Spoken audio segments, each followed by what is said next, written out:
Funcultura, Fundarp, Secretaria de Cultura e Governo de Pernambuco apresentam Tube e Ted, a incrível jornada de um vira-lata. Obra original criada e escrita por Adriano Marcena. Café da manhã diferente naquele dia, pois apenas Laura e Jack conversavam. Ted ainda deixava transparecer o seu aborrecimento por estar de castigo. Jack olhou para ele e disse: "Não me chegue nesta casa com o celular, ouviu?" O filho apenas balançou a cabeça concordando e o pai insistiu: "Ouviu ou não, Ted?" E ele respondeu baixinho que havia ouvido. Todos saíram após o café e antes de chegarem à escola, Ted pediu para Tube olhar se o vendedor de celular estava na praça principal. O cão disse que não e seguiram para mais um dia de escola. As aulas terminaram e os dois se dirigiram à praça, onde o senhor estava a oferecer o celular com o cão digital. Tube e Ted se aproximaram. O vendedor saudou os dois e Ted retirou o celular da mochila e entregou a ele, que logo o indagou: "Por que está me devolvendo o celular, meu jovem?" Ted coçou a cabeça e comentou que seus pais não gostaram e mandaram-no devolver. O vendedor, com grande habilidade comercial, decidiu não perder a venda. "Seus pais são cegos?" Ted disse que não e ressaltou que ele era o único cego na família. O vendedor explicou: "Seus pais, por não serem cegos, se tornaram pessoas insensíveis e não pensam no bem-estar do filho, que é deficiente visual. Você gostou do celular?" O garoto disse que sim e lembrou que os games eram incríveis e que nunca tinha jogado em um celular. Enquanto isso, Emily se aproximou sem que ele a percebesse. O vendedor se curvou e falou bem pertinho do ouvido esquerdo de Ted: "É o único celular para cegos que, além do aplicativo Cão Digital, tem games. Ainda faz fotos maravilhosas, cria vídeos e selfies, tudo com audiodescrição. Se comprar este celular, receberá um desconto de 50%. É um aparelho quântico, cujo aplicativo Cão Digital vem com inteligência artificial e internet das coisas de última geração. Diga-me, meu jovem, o que você tem de valor para trocarmos pelo celular?" Ted explicou que a única coisa que ele tinha de valor era o seu cão-guia e mostrou Tube, que estava com a cara de poucos amigos. Discretamente, Emily prosseguiu ouvindo a conversa. O vendedor deu um sorriso sem graça para Tube e disse: "Podemos trocar o cão-guia pelo celular para cegos. Ele já vem com games, aplicativos do Cão Digital e faz fotos, vídeos e selfies, tudo com audiodescrição. Pense, meu jovem, você vai se livrar para sempre desse cão-guia mal-humorado.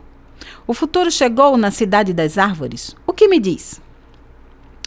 Naquele momento, Emily entendeu o que estava acontecendo e se meteu na conversa, ficando de frente para Ted. Ela o segurou nos braços e foi contundente: "Ted, eu não acredito que você vai trocar Tube por um celular." O garoto assustou-se e o vendedor virou-se para Emily, fez uma cara muito feia e perguntou se ela era da família. A garota disse que era apenas uma amiga e questionou: "O senhor quer acabar com uma das amizades mais bonitas da nossa cidade?" O vendedor pediu que Emily o respeitasse, pois ele estava trabalhando de forma ética.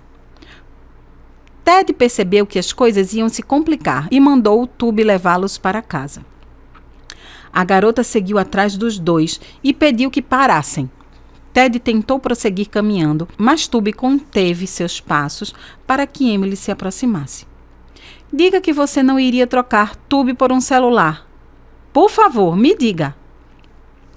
Ele disse que jamais faria aquilo e agiu daquela maneira apenas para testar o vendedor. Tube baixou os olhos e Emily falou baixinho: "Eu sabia que você não era tão desumano assim, Ted." Emily beijou suavemente a testa dele, ajeitou os óculos escuros, piscou para o cão e foi embora. Tube, sabendo que o garoto mentiu, foi iniciar a caminhada, mas Ted não conseguia andar. Estava com as pernas travadas e com a mão direita no lugar onde Emily o beijou. Tube esperou que o amigo se recompusesse para seguirem de volta para casa, enquanto pensava na atitude de Ted, que tentou oferecê-lo como moeda de troca para ficar com o celular. Tube sabia que um cão jamais faria isso com um ser humano e continuava sem entender os motivos para Ted agir daquele jeito. Enfim, seguiram para casa.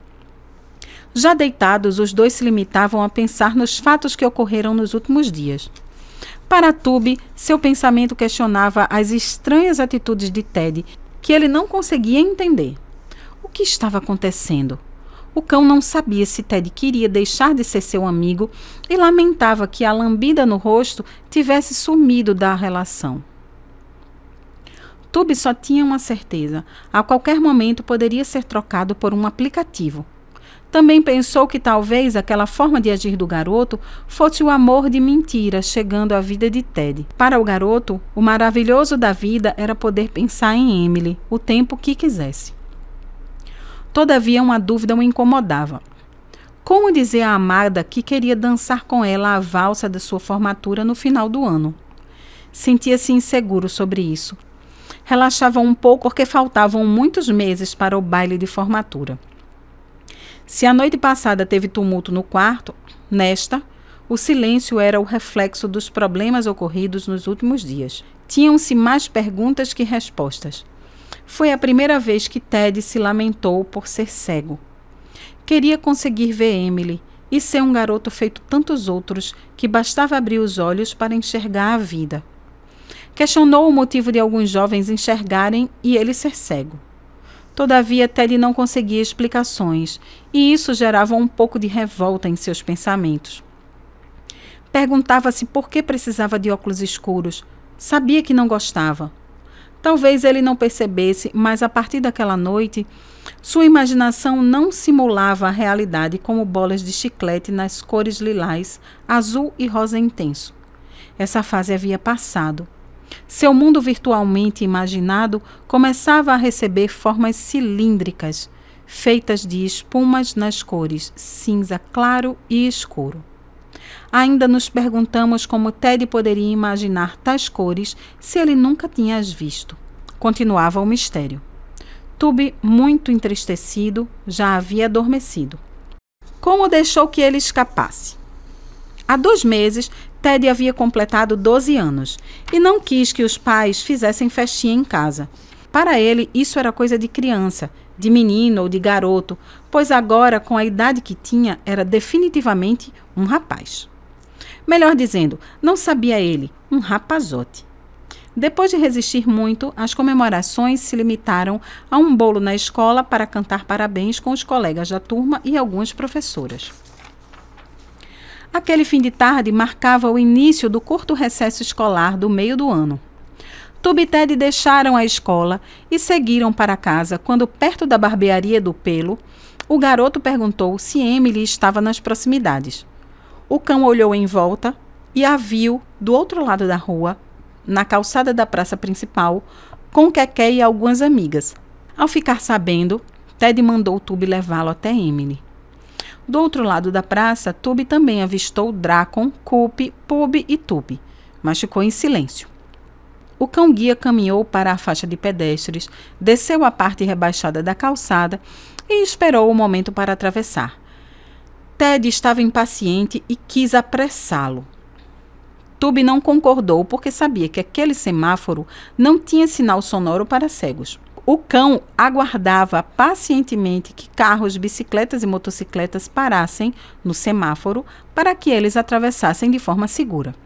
Na praça principal, Emily chorava baixinho e as amigas a consolavam. Enquanto isso, o cão e o garoto atravessaram a rua e chegaram à parte rebaixada da calçada. Tube perguntou a Keké o que estava acontecendo e ela disse que o avô materno de Emily foi internado às pressas com dores no coração. Diante do problema de saúde do avô, alguns familiares tinham chegado à casa de Emily e Keké. Tube não sabia se dizia a Ted ou se esperava ela dizer. Não demorou muito e Emily, após olhar o celular, secou as lágrimas, chamou Keké e foi saindo. Soltou um riso sutil para Tube e Ted e seguiu com algumas amigas para o outro lado da praça. Uma das amigas parou em frente a Ted e ajeitou rapidamente os cabelos, fazendo seus óculos escuros de espelho. Em seguida, seguiu o grupo das meninas. Ted não percebeu nada e perguntou para onde Emily estava indo.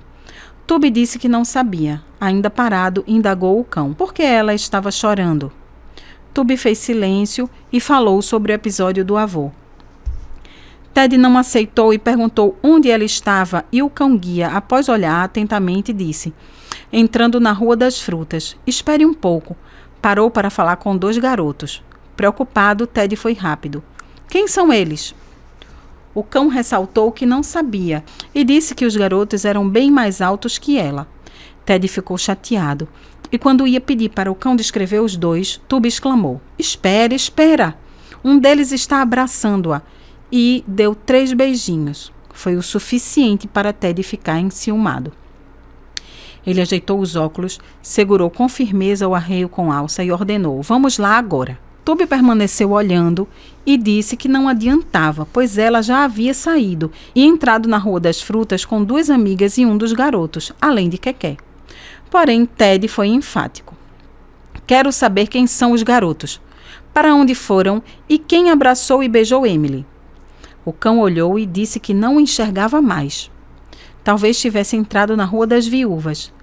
Ted, devorado pelo ciúme, lamentou-se enfurecido. Como deixou que ela escapasse? Sabendo que precisava permanecer tranquilo, Tubby avisou que não estava vigiando os garotos. Furioso, Ted mandou que seguissem para casa. Naquele instante cheio de raiva, ele chutou 2 vezes o ar, fazendo os óculos se desajustarem do rosto. Enquanto o garoto ajeitava os óculos, Tubby parou e avisou que o comportamento de Ted poderia fazê-lo perder a estabilidade e dificultaria guiá-lo até em casa. Ted irritou-se ainda mais e mandou que o cão seguisse sem reclamar. Percebendo que um amigo estava muito chateado, Tubby ficou em silêncio e seguiu em direção ao rebaixamento da calçada que dava acesso à faixa de pedestres. Meninos com bike e skate faziam manobras na calçada da praça e dificultavam a passagem da dupla. Depois de passar por eles, chegaram à faixa de pedestre e Tubby permaneceu atento à parada dos carros, bikes e das motocicletas para atravessar em segurança. Ted demonstrava impaciência e tentava torcer o arreio com alça para um lado e depois para o outro. Aquela agitada atitude do garoto desconcentrava o cão-guia, que fazia grande esforço para ter o máximo de atenção no momento de cruzar a faixa de pedestres. Do outro lado da rua, surgiram Tom e Rose na calçada, seguindo para suas casas. Ao avistarem Tubby e Ted, pararam na parte rebaixada da calçada e esperaram que atravessassem para que todos seguissem juntos. Todavia, Ted, descontrolado, gritou: "Vamos, Tubby, por que está demorando?" O cão-guia lembrou-se da aula de desobediência inteligente e, muito concentrado, viu uma motocicleta e um carro reduzirem a velocidade ao se aproximarem do semáforo fechado. Segundos depois, Tubby e Ted começaram a travessia na faixa e, faltando menos de 2 metros para chegarem ao rebaixamento da calçada e seguirem para casa com Tom e Rose, uma bike em alta velocidade buzinou e freou bruscamente ao avançar a faixa de pedestres. Não adiantou. Atropelou os 2, jogando-os na calçada e parando em seguida. Rose soltou um forte grito. Ted foi lançado no muro da barbearia do pelo e ficou sentado no chão a se contorcer de dor. Tubby, infelizmente, não teve a mesma sorte. Foi atingido fortemente pela bike e bateu com a garupa na quina do meio-fio. Caiu perto da esquina e lá permaneceu desacordado. Tom e Rose ficaram apavorados e sem saber o que fazer. Com o choque, a bike foi ao chão e o condutor, completamente paramentado, pulou antes do impacto para não se machucar. Algumas pessoas saíram da barbearia e, justamente com o ciclista, que se lamentava dos freios, tentaram ajudar Ted a se levantar. Ele, com uma forte expressão de dor na perna e no ombro esquerdo, perguntou por Tubby, e as pessoas não sabiam de quem ele falava. Tom e Rose se aproximaram e ela explicou que Tubby era o cão-guia que estava jogado na calçada mais à frente. Naquele momento, Drakon, Kupi, Pupi e Tupi se aproximaram de Tubby e, ao observá-lo sem reação, o pitbull empurrou o focinho do cão-guia com a sua pata esquerda e disse: Quero ver você cantar de galo agora, Nanico. Tube não reagiu. Naquele instante, em meio ao choro de Rose e à angustiante expressão de Tom, o ciclista e um rapaz pegaram-no ainda desfalecido e o puseram no carro do dono da barbearia, que já estava ao volante, com Ted sentado no banco traseiro, a se lamentar das dores. Rapidamente saíram. Tom e Rose correram para tentar avisar os Smiths sobre o acidente. Audiodescrição da página 127. Imagem em preto e branco. Parte da dianteira de uma bicicleta está à esquerda da imagem, onde também se vê metade da cabeça e um pedaço do rosto do condutor, olhando para baixo. O braço esquerdo está coberto pela manga da camisa, o antebraço desnudo traz a mão apoiada no guidão. Fragmento do pneu dianteiro também aparece. Tube foi acertado pelo guidão e está no ar após o impacto que o arremessou em direção à calçada. Quando chegaram ao hospital, Ted se recusou a ficar, mas Rita Carla, mãe de Rose e enfermeira do hospital, convenceu Ted que ele precisava de cuidados. Depois de prestar os primeiros socorros ao ciclista e a Ted, uma radiografia denunciou que o garoto sofreu uma pequena fissura no perônio da perna direita. Não chegou a ser uma fratura, mas merecia cuidados. Apresentava também arranhões nos 2 braços, na perna esquerda, além de dores no ombro direito e na parte posterior da cabeça. O condutor da bike, um jovem senhor de 45 anos, não sofreu um único arranhão e foi liberado sem se sentir responsável pelo acidente. Culpava os freios e a desatenção do cão-guia. Esquecia-se que cabia a ele manter os freios da bike em perfeito estado, não conduzi-la em alta velocidade e respeitar semáforos e os pedestres na faixa de trânsito. Para sua sorte, não havia lei na Cidade das Árvores capaz de enquadrá-lo. Enquanto isso, Tube era atendido na emergência do Hospital Veterinário do Centro de Adoção Canina, onde nasceu. Estava com sinais vitais muito fracos e foi enviado rapidamente para a sala de cirurgia. Uma enfermeira gravou um vídeo com ele e postou nas redes sociais, e muitos fãs lamentaram o ocorrido. Pouco depois das 13 horas, Laura e Jack chegaram ao hospital e encontraram Ted com a parte de baixo da perna engessada, a cabeça enfaixada e o braço direito no soro. Estava choroso e queria saber notícias de Tube. O médico disse aos pais que Ted estava bem e permaneceria em observação. Caso não tivesse febre, deixaria o hospital na manhã seguinte. Ted explicou o acidente aos pais e Jack saiu para saber do estado de saúde de Tube. Depois que soube que o filho estava bem, Laura agradeceu a Deus e perguntou o motivo dele não beber o suco do almoço que estava na bandeja. Ted lembrou que era de beterraba. Laura sabia que era proibido trazer comida para o hospital e explicou que era melhor o filho tomar o suco para não ter fome. Ele segurou o copo e fez uma cara de nojo. Laura lembrou que não teria outro suco. Era aquele ou água. Do nada, a mãe quis saber que cueca ele estava usando. Ted reclamou que aquilo era uma chatice, mas não adiantou. A mãe insistiu, conseguiu olhar e respirou aliviada, pois Ted não estava com uma cueca velha e cheia de furinhos. O suco de beterraba ficou esquecido. No meio da tarde, Anne chegou para visitar Ted. Demorou-se um pouco e, após entender o acidente, disse que iria visitar o cão-guia. E Tube? As notícias não eram boas. Todos os médicos tentavam salvar a vida do cão com um pequeno coágulo na cabeça. Ao perceber a bicicleta em alta velocidade, Tube pulou na tentativa de livrar Ted do impacto e foi fortemente atingido na cabeça pelo guidão e nas patas traseiras pelo pneu dianteiro. O choque foi intenso e o arremessou em direção à calçada, onde esbarrou a sua garupa na quina do meio-fio. Depois de se livrar de uma multidão que se aglomerava na frente do hospital para saber notícias de Tube, Jack estava sentado na recepção, aguardando o término da cirurgia do coágulo. Apesar de saber que o filho estava bem, temeu pela vida do cão. Jack, de cabeça baixa e olhos fechados, iniciou uma oração e não avistou Anne entrando após falar com muitos fãs de Tube que aguardavam por notícias. Jack tentou se acalmar e enviou mensagem para Laura, explicando a situação do cão. A família não sabia que, naquele momento, Tube passava pela maior batalha de sua vida. Anne foi direto falar com um dos veterinários responsáveis pela cirurgia de Tube.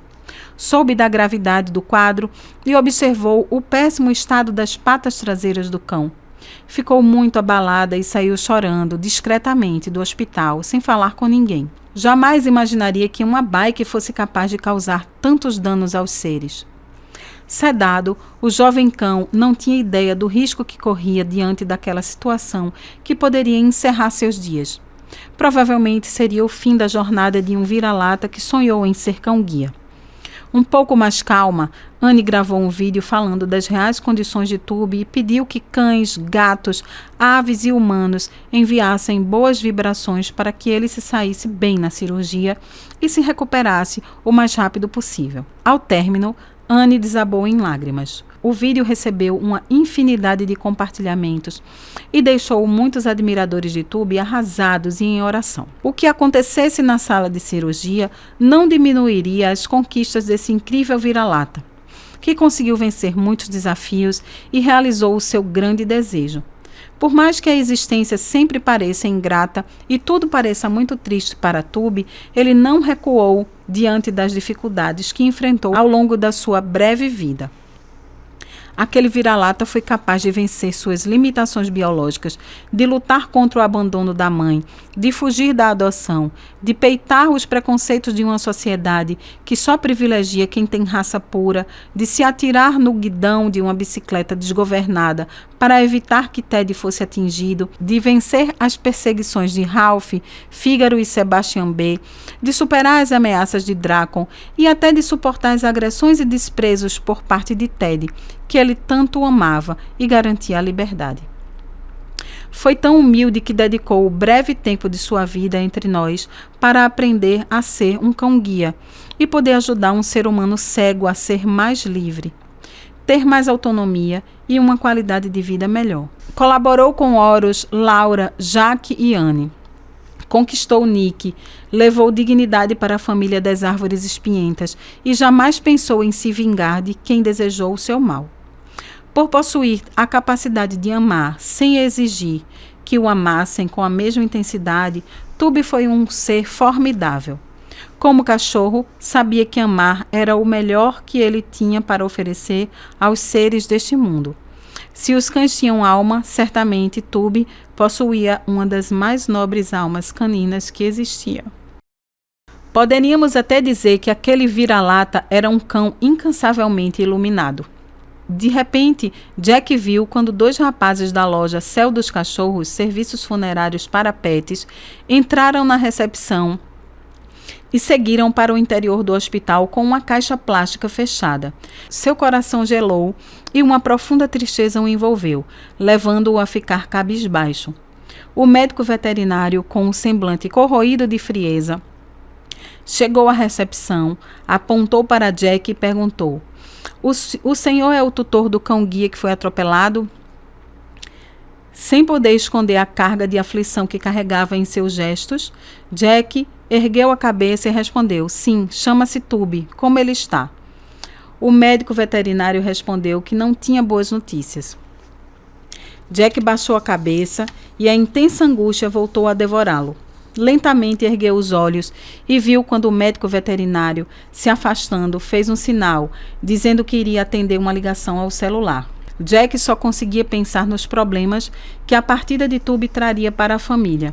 Temia enfrentar o sofrimento de Ted com a morte de Tube. Não sabia qual seria a reação do filho caso não suportasse a perda do seu cão-guia. Os rapazes do serviço funerário para pets regressaram do interior do hospital carregando a caixa plástica, agora visivelmente pesada. Ao deduzir que o corpo de Tube estava dentro da caixa, Jack não resistiu. Saiu da recepção e foi chorar silenciosamente na estreita passagem que dava acesso ao jardim e à saída do prédio. Talvez o centro de treinamento tivesse encomendado o serviço para cuidar do corpo de Tube. A perda daquele incrível cão era um terrível golpe para toda a família. O que fazer diante do luto que se anunciava? Como dialogar com a forte sensação de impotência perante a dureza dos fatos? Jack estava arrasado. pois jamais imaginou que gostasse tanto de Tube e que a sua partida pudesse causar-lhe a sensação de estar afundando em um imenso vazio de tristezas. Uma senhora com semblante entristecido, abraçada a uma jovem consumida por soluços e choro, dirigia-se para a saída do hospital. Pediu licença a Jack, que ocupava o meio da estreita passagem, mas ele, emocionalmente abalado, não ouviu o pedido. As duas tiveram que se espremer pelo canteiro e seguirem pelo passeio do jardim até a saída. Naquele momento, Jack tinha o pensamento consumido por uma tormenta de incertezas. Como iria dizer a Ted o que aconteceu com Tube? Qual seria a reação do filho? Como os Smith iriam digerir a perda de Tube? O pai temia que Ted não conseguisse suportar a dor da partida de Tube e fizesse alguma besteira com o seu corpo e até pensasse na infeliz possibilidade de tirar a própria vida. Para ele, Ted não tinha maturidade emocional para enfrentar uma perda tão profunda naquela fase da vida.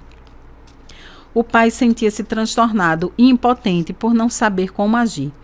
Secou as lágrimas, baixou a cabeça mais uma vez, fechou os olhos na tentativa de ofuscar seus pensamentos cada vez mais confusos. Como conseguiria outro cão-guia para o filho? Daria para evitar o sofrimento de Ted?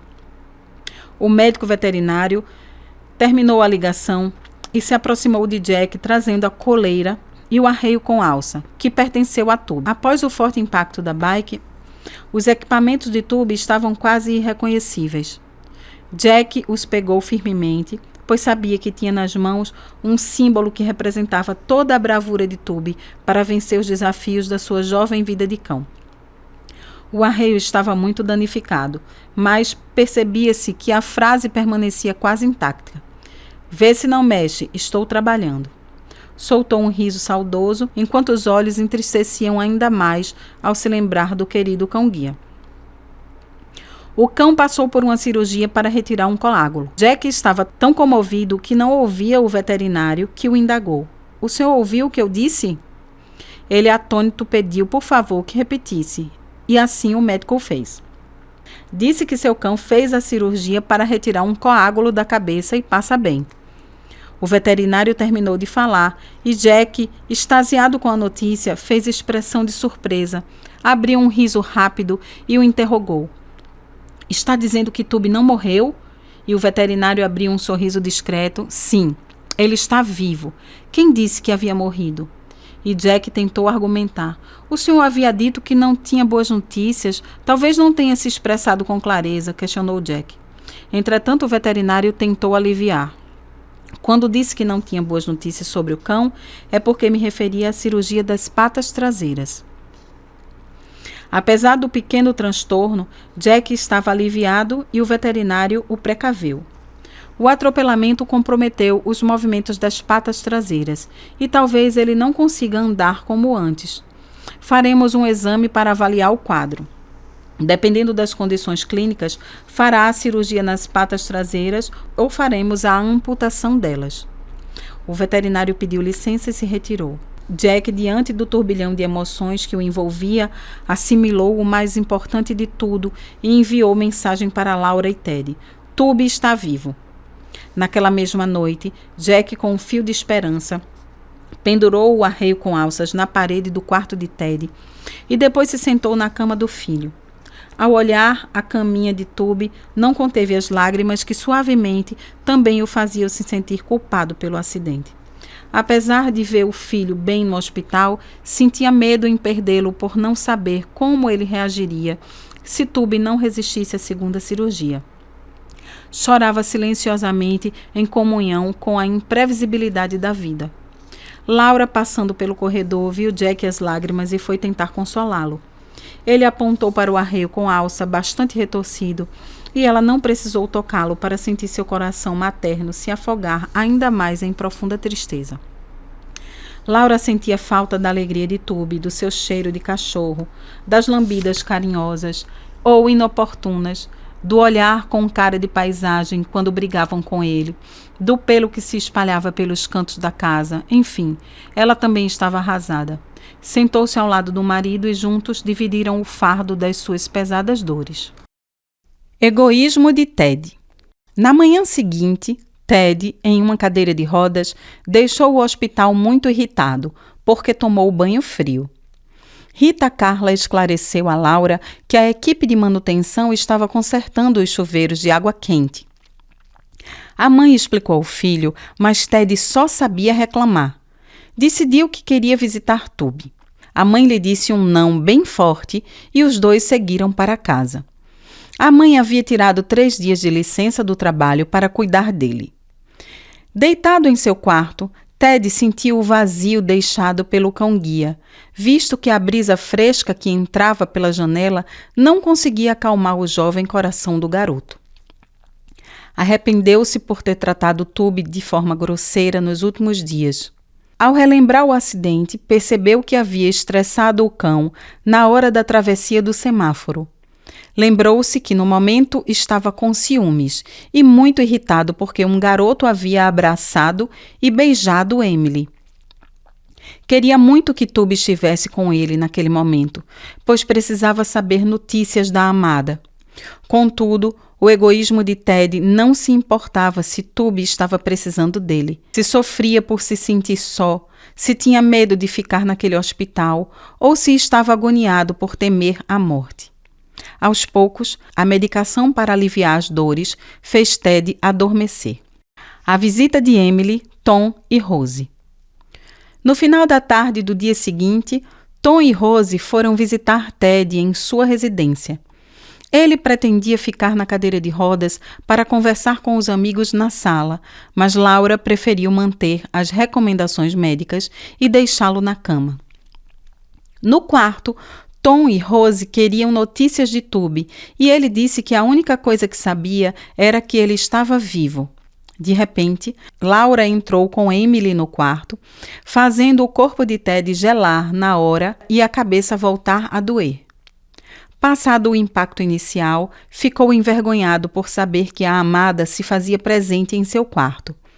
Ted não conseguia imaginar como Emily estava vestida, se de farda da escola ou com outra roupa, e nem tampouco tinha ideia de como os cabelos estavam penteados. Esses detalhes eram ditos por Tube. De súbito, lembrou-se que podia fazer uma selfie com audiodescrição e animou-se.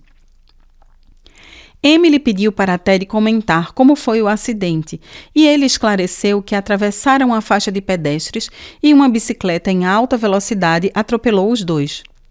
Ela se lamentou. De repente, Ted lembrou-se dos desenhos que existiam na parede do seu quarto e ficou irritado ao se lembrar das terríveis cores da parede, pois tinha certeza que a amada saberia com que cor se parecia. Laura pediu licença e saiu. Tom falou que após a batida, viu Ted cair sentado perto da parede da barbearia e Rose lembrou que Tube foi parar na esquina. Emily, com expressão de alegria, perguntou se poderia ser a primeira a assinar no gesso e ele, empolgado e com a barriga voltando a gelar intensamente, disse que sim. Ela retirou do bolso das calças uma caneta rosa e escreveu Emily e Bruno, e depois prendeu os nomes em um coração. Enquanto Ted tentava adivinhar o que Emily havia escrito no gesso, Rose disse que também queria colocar o nome dela, e Ted concordou, embora quisesse ficar apenas com a anotação da amada. Sua mãe entrou no quarto e informou a Emily que o amigo dela, que estava lá fora, pediu para avisar que precisava ir embora. Ted esfriou rapidamente. Emily disse que era seu primo. A mãe preferiu não comentar a estranha cicatriz que ele tinha no rosto. Prontamente, Emily desejou melhoras a Ted, se despediu de todos e saiu. Laura a acompanhou e depois regressou. Ted pensou em saber de Tom e Rose quem era o tal amigo de Emily. Desistiu, pois achou melhor esperar Tube sair do hospital. Tom perguntou quando Tube ia chegar e ele disse que não sabia. Rose avisou a Ted que as professoras falaram que depois mandariam as tarefas para ele. Tom achou Ted muito estranho com a cabeça enfaixada E Laura explicou que o filho havia sofrido vários ferimentos na parte de trás da cabeça e por isso estava toda enfaixada. Rose e Tom se despediram e deixaram a casa.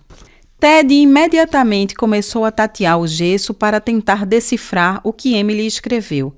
Tentou várias vezes, mas não conseguiu encontrar o local onde sua amada havia escrito. A dúvida sobre o amigo de Emily não saía da sua cabeça. Seria o garoto que a beijou 3 vezes na praça? Será que tinham algum rolo ou eram apenas amigos? Decidiu chamar a mãe. A senhora pode tirar esses desenhos de bichinhos da parede do meu quarto e pintar a parede de outra cor? Disse Ted em tom nada gentil. Laura, com uma ironia sutil, que Ted não percebia, indagou o filho. Por que, meu filho? Não gosta do seu quarto assim? Seus amigos devem achar lindo. Da próxima vez, vou perguntar a opinião deles. Ted, sentindo dores no ombro direito e na cabeça, foi enfático. Mãe, não precisa perguntar. É só mandar retirar. E Laura, percebendo a chatice do filho, comentou. Muitas crianças gostariam de ter um quarto pintado desse jeito. Essa cor tranquiliza quem aqui entrar. Acalma, Tube.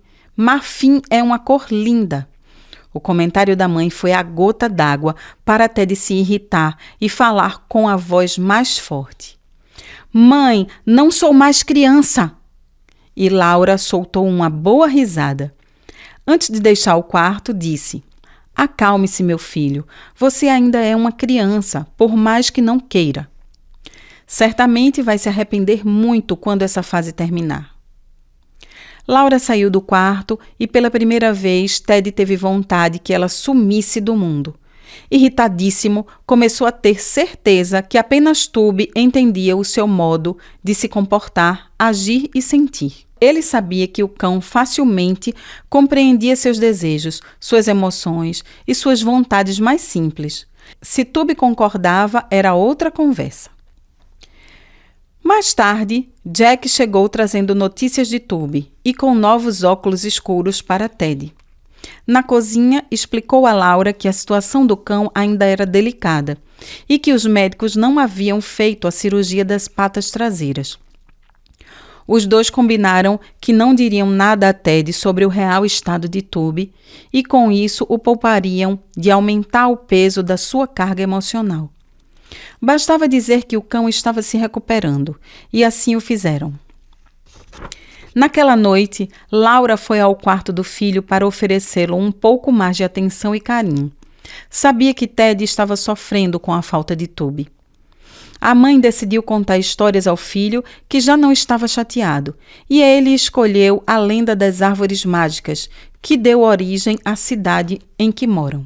Iniciou dizendo que Telumo Nemestrino Rurina, conhecido por Senhor Teneru, o famoso barão das árvores mágicas, havia herdado todas aquelas terras que à época estavam desmatadas.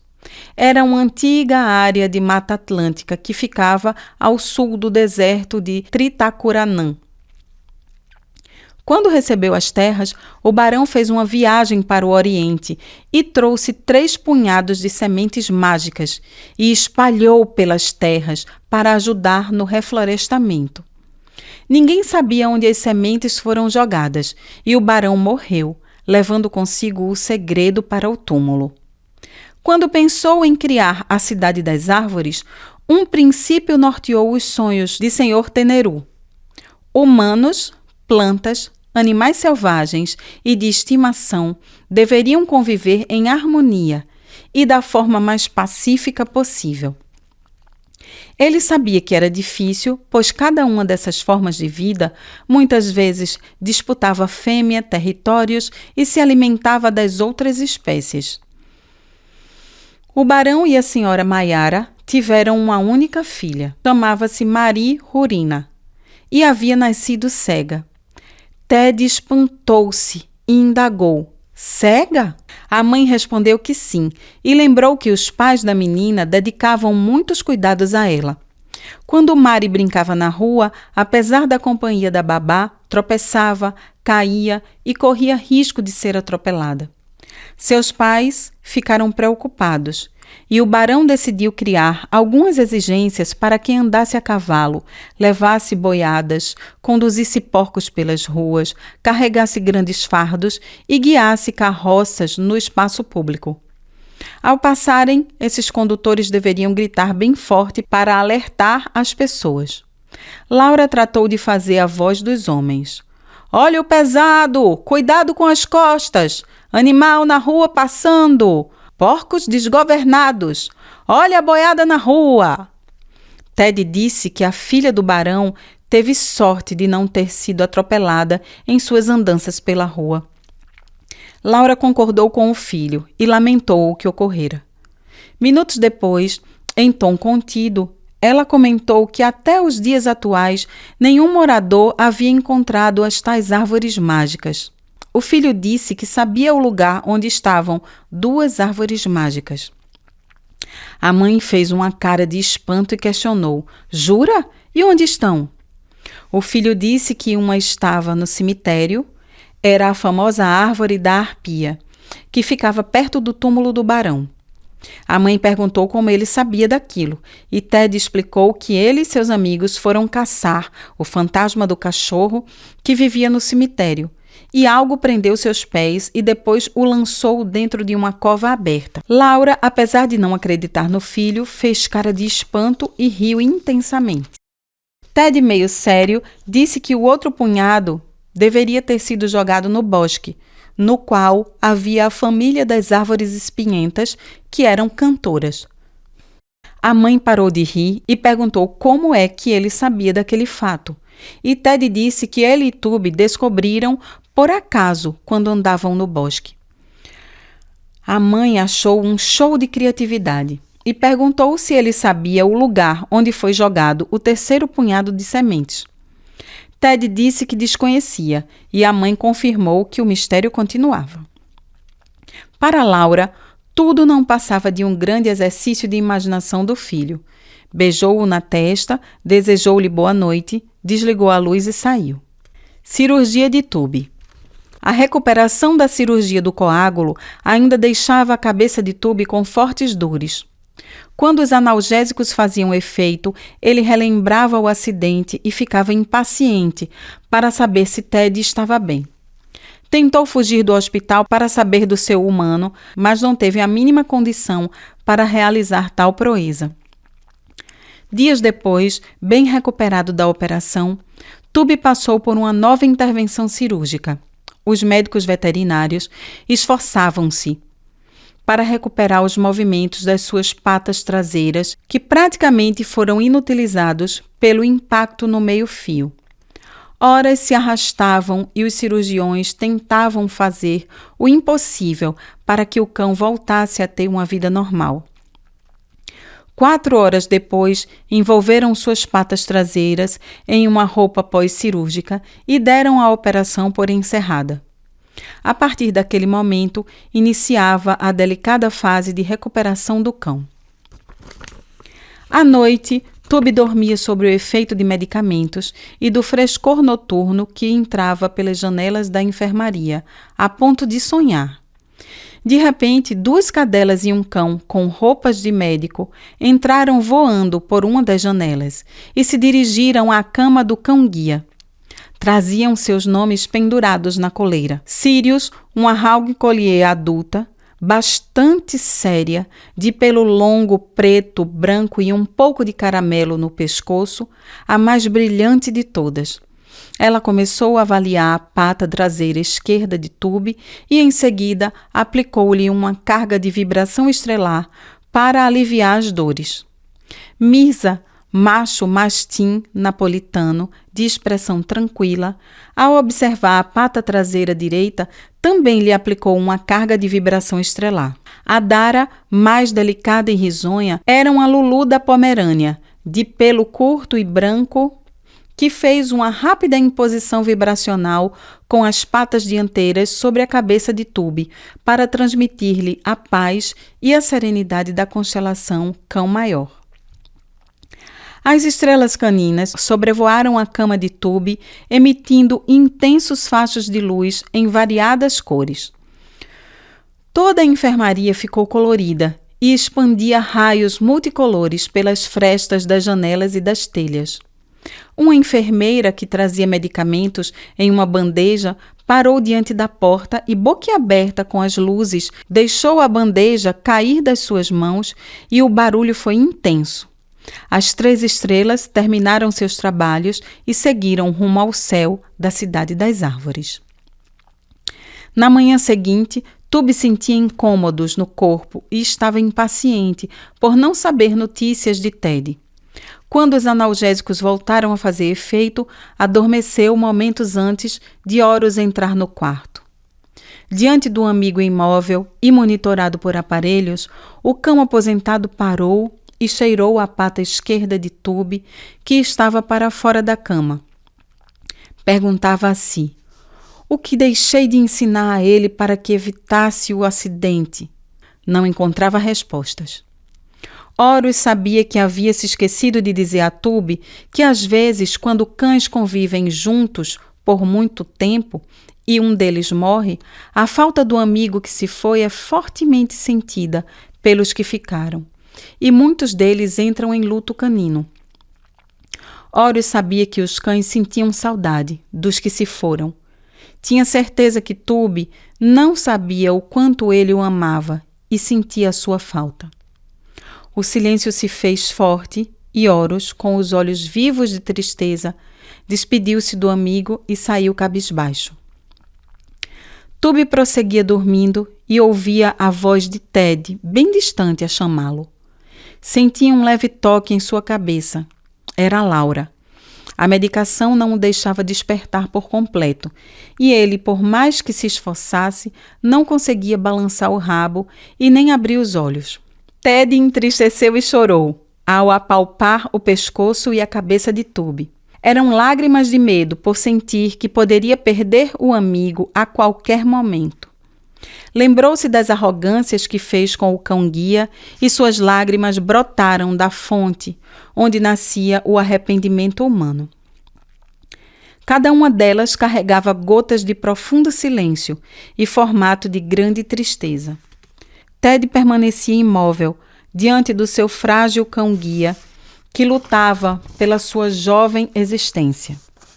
Sentia-se arrependido por todas as grosserias que fez a Tube, ou pelo menos de boa parte delas. Laura e Ted não puderam se demorar, pois o filho tinha medicação para tomar. Alisando Tube, Ted se lamentou por não poder conversar com ele e, francamente, queria saber o que Emily escreveu no gesso da sua perna.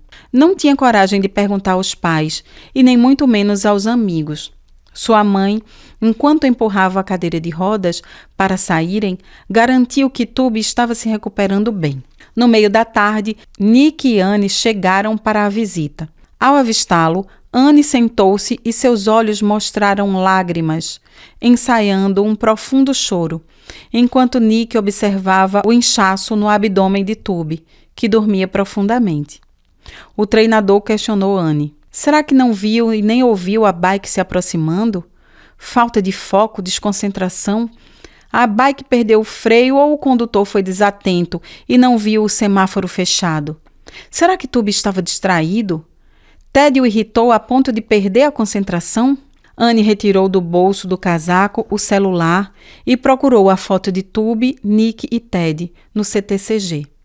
Ao encontrá-la, olhou-a firmemente e passou o dedo polegar sobre a imagem sorridente do cão. Enquanto isso, Nick observava pupilas, dentição, interior das orelhas e apalpava suavemente a parte central da coluna de Tube. Depois se sentou, viu a foto no display do celular de Anne, deixou escapar um riso saudoso e permaneceu pensativo. O silêncio era quebrado pelo latido distante de um cão no corredor. Anne guardou o celular, se levantou e aproximou-se do cão. Alisou a cabeça, a orelha, o pescoço. Tube permanecia imóvel. Ao acariciar a pata dianteira do cão, Anne baixinho perguntou: "O que houve, campeão? Você sempre foi tão esperto." Nick levantou-se, acariciou Tube e foi enfático. "Um dia todos nós falhamos. O problema é o momento em que se falha. Mas você é um exemplo de superação, Tube. Sei que uma bike não fará de você um cão derrotado. Tenho certeza disso. Anne animou-se um pouco e até soltou um riso concordando com Nick que precisava voltar ao CTCG. Os dois despediram-se e foram embora, com Anne deixando um beijo na cabeça do cão. Tube permanecia dormindo e instantes depois chegaram Emily, Keké, Tom e Rose. Estavam assustados com o ambiente hospitalar. Keké pediu que Emily a colocasse nos braços para que ela pudesse ver Tube. A cadelinha olhou seu amigo e pulou para a cama. Emily disse para ela voltar, mas Keké foi cheirar a roupa pós-cirúrgica e depois deitar-se ao lado de Tube. Emily ficou indignada e mandou Keké descer da cama. A cadelinha resistiu, mas sua humana conseguiu retirá-la e colocá-la no chão. Tom estava maravilhado com os equipamentos que havia na enfermaria. Rose, ao contrário, estava bem assustada e só pensava em Flake. Emily disse que tinha atividade de casa para fazer e todos se foram após se despedirem de Tube, que permanecia dormindo. Ao chegarem à frente do hospital, cães, gatos, pássaros e humanos queriam saber notícias de Tube e Emily avisou que ele estava se recuperando. Uma enorme faixa dizia: "Força, Tube, você não desiste por besteira. Todos da Escola Municipal Futuro Vivo te amam." Da calçada, Drakon, Tupi, Pub e Cupi olhavam para a faixa. Drakon, sem perceber a saída de Keké, fez uma expressão de deboche, cinicamente riu e disse: "Agora esse nanico deixará de se exibir para Keké." Com o mesmo modo de pensar de algumas pessoas da cidade, Drakon não sabia que Tube havia conquistado boa parte do coração de muitos seres do planeta e, por isso, recebia inúmeras orações e votos de recuperação. À noite, dentro da enfermaria, Tube acordou e estava completamente grogue, devido aos efeitos da anestesia e de alguns medicamentos. Recebeu nova medicação, fez xixi, comeu e novos curativos foram feitos. O processo de cicatrização caminhava muito bem e 3 dias depois, os médicos veterinários fariam uma avaliação para saber se ele havia recuperado o movimento das patas. A fisioterapia iniciaria após a avaliação. Ted sem Tube. 10 dias se passaram e no início da noite Ted estava deitado sonolento. De repente, ouviu o choro da mãe enquanto conversava com o pai. Seu pai. Ficou sem entender o que estava acontecendo. Sentou-se na cama e concentrou-se para escutar melhor a conversa e entender do que se tratava. Os dois entraram no quarto. Jack alisou a cabeça do filho e deu a triste notícia que Tube não conseguiria mais andar como antes. Ted caiu em choro e o pai prosseguiu tentando contornar o fato para que o filho não sofresse tanto. Os médicos salvaram a vida dele, meu filho, mas não conseguiram recuperar os movimentos da pata traseira. A bike vinha em alta velocidade e o impacto foi muito forte, principalmente a pancada da coluna quando foi arremessado no meio-fio. Ted chorou muito e Laura, com os olhos encharcados de tristeza, tentava consolá-lo. O filho era um poço de dúvidas. "O que vai acontecer com ele, papai?" perguntou aos prantos. Jack ficou em silêncio a pensar na resposta que daria ao filho. Depois de uns segundos a pensar, o pai falou mansamente: "É duro falar a verdade, Ted, mas Tube poderá ser sacrificado ou irá morar em um abrigo de cães para definhar até morrer. Infelizmente, não servirá mais para ser o seu cão-guia." Jack mal terminou de falar e desabou em lágrimas. A família estava muito abalada com o sofrimento de Tube e também sem saber como lidar com a sensação de impotência diante do que estava acontecendo. Ainda aos prantos, o filho perguntou ao pai: "Sacrificado é o quê?" O pai não respondeu, preferiu abraçar fortemente Ted e Laura para dividirem a tristeza que agonizava no coração. Os Smith receberam um golpe forte do destino, pois sentiam que a solução para melhorar a vida de Tube não estava ao alcance deles. Naquele momento, perceberam que aquele vira-lata que tanto lutou para se transformar em um cão-guia fazia muita falta à família. De súbito, a campainha tocou. Jack e Laura deixaram Ted no quarto e seguiram para a sala a enxugar as lágrimas. Era o Sr. Bestiamultos, que decidiu trazer uma visita surpresa aos Smith. O assunto era o destino de Tubby. Laura e Jack pediram desculpas pelos olhos vermelhos de choro e o Sr. Bestiamultos deixou claro que não se importava com essas besteiras emocionais. Explicou que esteve no hospital veterinário e, sem muito arrodeio, deixou claro que a ACCGP era a favor de sacrificar o cão. Laura e Jack ficaram chocados, principalmente porque não pediram a opinião dele ou da associação a qual representava. Todavia, ele pouco se importava se eles não pediram a apreciação dele. Para o presidente da ACCGP, as pessoas que se doíam com qualquer coisa não passavam de aberrações sociais diante de um mundo cada vez mais desumano, duro e sem espaço para seres muito sensíveis ou defensores de emoções tolas e exageradas. De forma rápida, ele enfatizou: entendam que o animal não sentirá dor. Não trará incômodo para a família e será menos um para poluir a cidade. Mantê-lo vivo em um abrigo até que morra será um ato egoísta e de grande maldade, pois abandonado e deprimido ficará dependente de medicação para manter a mente saudável. Deveriam sacrificá-lo e procurar um novo cão-guia para o garoto. No quarto, Ted havia saído da cama e escutava a conversa na porta. O filho tentava entender o que ouvira do Sr. Bestiamultos sobre o destino de Tubby. Jack esclareceu que o pior de tudo era o condutor da bike não ser responsabilizado por nada. Ninguém mencionava que ele invadiu a faixa de pedestres, cruzou o semáforo fechado e conduzia seu veículo em alta velocidade. Todos nós culpamos o cão que fez o seu trabalho de forma correta. Atravessou na faixa e na hora que o sinal estava verde para pedestres. Um dia vou atrás do ciclista irresponsável que atropelou Tubby e Ted. Laura nunca tinha visto Jack tão irritado com uma pessoa. O Sr. Bestiamultos pediu licença para encerrar o assunto. Vocês se apegam intensamente a um monte de bobagens. Lembre-se sempre que um cão-guia é um dos tipos de tecnologia assistiva, tal qual Braille, Bengala ou qualquer aplicativo de voz feito o cão digital. Cães são coisas, nada além disso. Fantasiam demais essas invenções salvacionistas. Sacrificá-lo resolve o problema de todos. Otimizem suas vidas. Depois é só mandar cremar, colocar as cinzas numa urna com uma miniatura do cão em 3D e esquecê-la em uma prateleira qualquer. Não vai resolver nada, mas serve de consolo para fracos e idiotas. Pediu licença, deu boa noite e se foi. Ted, muito irritado, voltou para a cama depois de ouvir aquela conversa que pretendia acabar com o destino de Tubby. Os Smith estavam chocados e muito pensativos. Laura lembrou-se que Ted precisava retirar o gesso e Jack o levou ao hospital. No caminho, o garoto perguntou ao pai se Tubby fosse sacrificado, o que aconteceria com ele. O pai esclareceu que sacrificar seria fazer Tubby dormir para sempre. Morrer, pai? Perguntou o filho e o pai respondeu que sim e completou. Morrer para não sofrer. Ted ficou em silêncio enquanto a cadeira de rodas seguia em frente sobre o calçamento de pedra.